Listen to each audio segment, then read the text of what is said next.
Assalamualaikum warahmatullahi wabarakatuh. Yang terhormat Bu Anissa Mutahharoh selaku dosen pengampu mata kuliah BKPI dan teman-teman yang saya banggakan.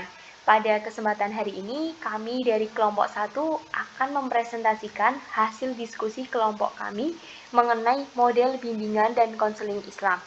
Adapun anggota dari kelompok kami, diantaranya yaitu Aisyah Rahman Nuzulia dengan NIM 3521005, Arina Safitri dengan NIM 3521007, Siska Trilestari dengan NIM 3521008, Farhan Fahrozak dengan NIM 3521019, Slamet Tarmuji dengan NIM 3521020, Nur Zuneni dengan NIM 3521021.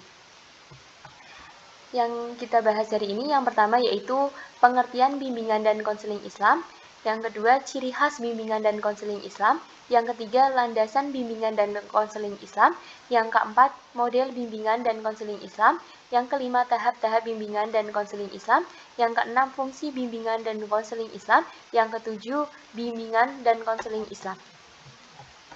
Yang pertama yaitu pengertian bimbingan dan konseling Islam secara etimologi, yang dimulai dari surah Al-Jin ayat 2 yang berbunyi Bismillahirrahmanirrahim, yahdi ila rusydi fa'amanna bi walan nusyrika birabbina ahada, yang artinya yang memberi petunjuk kepada jalan yang benar, lalu kami beriman kepadanya, dan kami sekali-kali tidak akan mempersekutukan seorang pun dengan Rabb kami. Menurut Ahmad Mubarak, kata rusyidi berasal dari kata rosyada, yarshidu, irsyad, yang artinya bimbingan kejiwaan. Yang selanjutnya, surat Al-A'la ayat 14 yang berbunyi Bismillahirrahmanirrahim, Qad aflahal man tazakka, yang artinya sungguh beruntung orang yang mensucikan diri dengan beriman. Hasan Langgulung berpendapat kata tazkiyah berasal dari kata zakka, yuzaki, tazkiyah an-nafsi, yang artinya pensucian jiwa. Yang selanjutnya, surat Al-Baqarah ayat 119 yang berbunyi Bismillahirrahmanirrahim, Inna arsalnaka bil haqqi basyiran wa nadhira wa la tus'alu an ashabil jahim, yang artinya sungguh kami telah mengutusmu Muhammad dengan kebenaran sebagai pembawa berita gembira dan pemberi peringatan, dan engkau tidak akan diminta pertanggungjawaban tentang penghuni-penghuni neraka. Menurut An-Nazir, yang memberikan peringatan berupa pesan-pesan agama dan kabar gembira. Pengertian bimbingan konseling Islam secara terminologi. Yang pertama yaitu menurut Aunur Rahim Faqih, bimbingan Islam diartikan sebagai proses pemberian bantuan terhadap individu agar mampu hidup selaras dengan ketentuan dan petunjuk Allah, sehingga dapat mencapai kebahagiaan hidup di dunia dan di akhirat. Yang selanjutnya, menurut Anwar Sutoyo, bimbingan konseling Qur'ani adalah upaya membantu individu belajar mengembangkan fitrah dan atau kembali kepada fitrah dengan cara memperdayakan empowering iman dan kemauan yang dikaruniakan Allah SWT kepadanya untuk mempelajari tuntunan Allah dan Rasul-Nya, agar fitrah yang ada di dalam individu itu berkembang dengan benar dan kokoh sesuai tuntunan Allah SWT.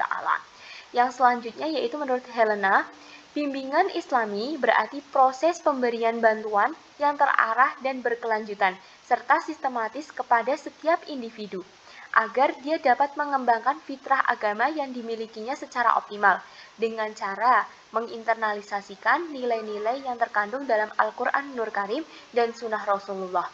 Yang keempat yaitu menurut Samsul Munir Amin, suatu proses pemberian bantuan terarah, kontinu, sistematis kepada setiap individu sehingga ia dapat mengembangkan potensi atas fitrah yang beragama yang dimilikinya secara optimal dengan cara menginternalisasikan nilai-nilai yang terkandung di dalam Al-Quran, tuntunan Al-Quran dan hadis. Yang kelima, menurut Thohari Musnamar, bimbingan Islami sebagai proses pemberian bantuan terhadap individu agar mampu hidup selaras dengan ketentuan Allah, sehingga mencapai kebahagiaan di dunia dan di akhirat. Yang keenam, menurut Muhammad Arifin, Bimbingan dan konseling Islam yaitu sebuah layanan yang mengembangkan tugas pokok jalan hidup konseling dengan tujuan utamanya merubah mental dan sikap ke arah yang beriman dan bertakwa kepada Allah SWT serta mampu mengamalkan ajaran agama Islam. Ciri khas bimbingan konseling Islam. Yang pertama yaitu paradigma pada wahyu Allah dan hadis Nabi dan ahli warisnya. Yang kedua, hukum konselor dalam memberikan bimbingan konseling jika konseling membutuhkan bantuannya adalah wajib. Yang ketiga, jika konselor menyimpang dari ajaran Islam akan berakibat fatal bagi dirinya maupun konseling dan Allah menghukumi mereka sebagai orang mendustakan agama. Yang ketiga, sistem bimbingan konseling Islam yaitu dengan memberikan pengaruh dengan membaca Al-Quran, kemudian baru melakukan proses terapi dengan membersihkan dan mensucikan sebab-sebab penyimpangan-penyimpangan. Yang selanjutnya yaitu konselor Islami adalah mereka yang dalam proses kehidupannya selalu dibawa bimbingan Allah SWT, Al-Quran dan Nabi Muhammad SAW, Sunnah. Yang selanjutnya, landasan bimbingan konseling Islam.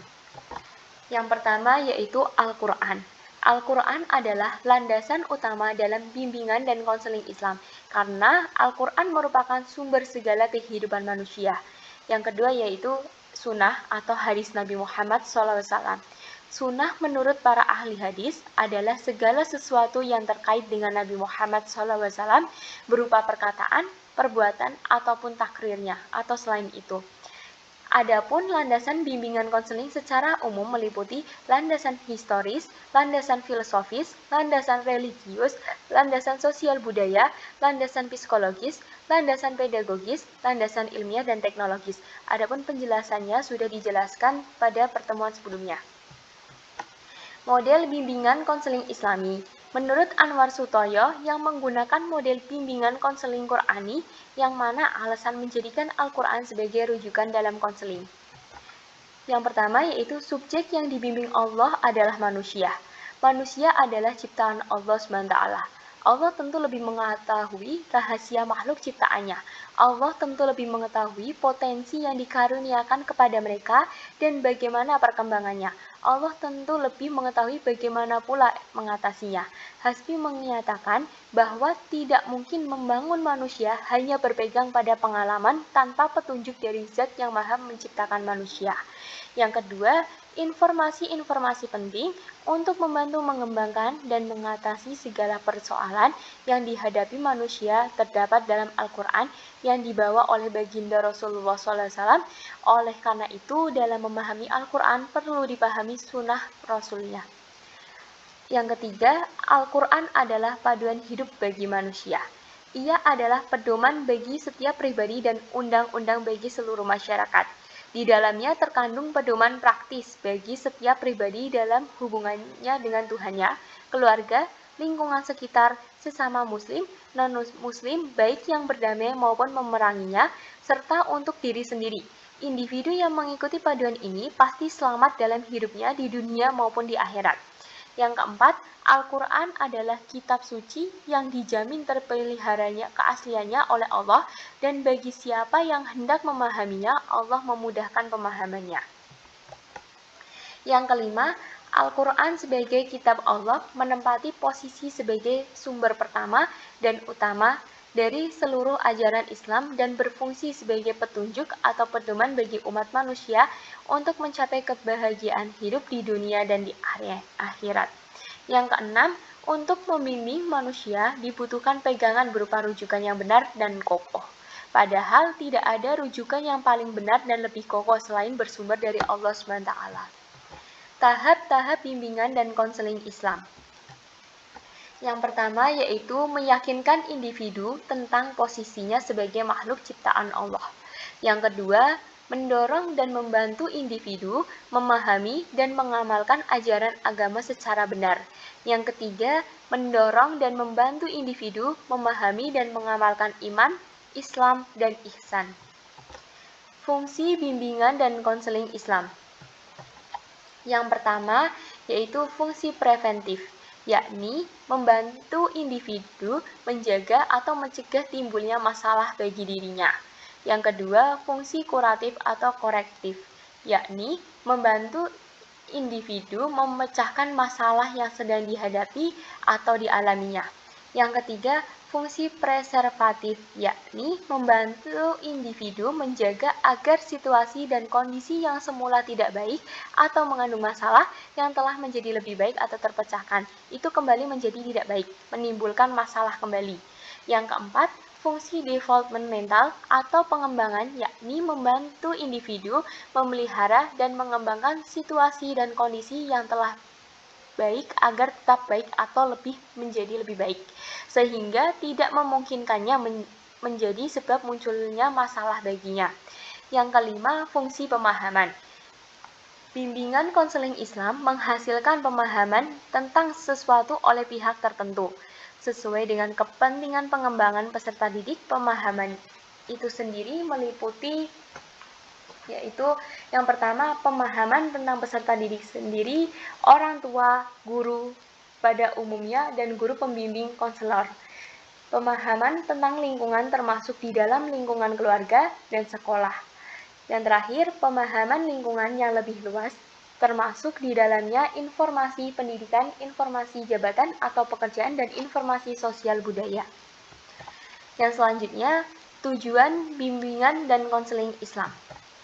Tujuan utama dari bimbingan dan konseling Islam yaitu menumbuhkan sikap konsisten akan ajaran agama Islam yang memiliki komitmen terhadap agama Islam.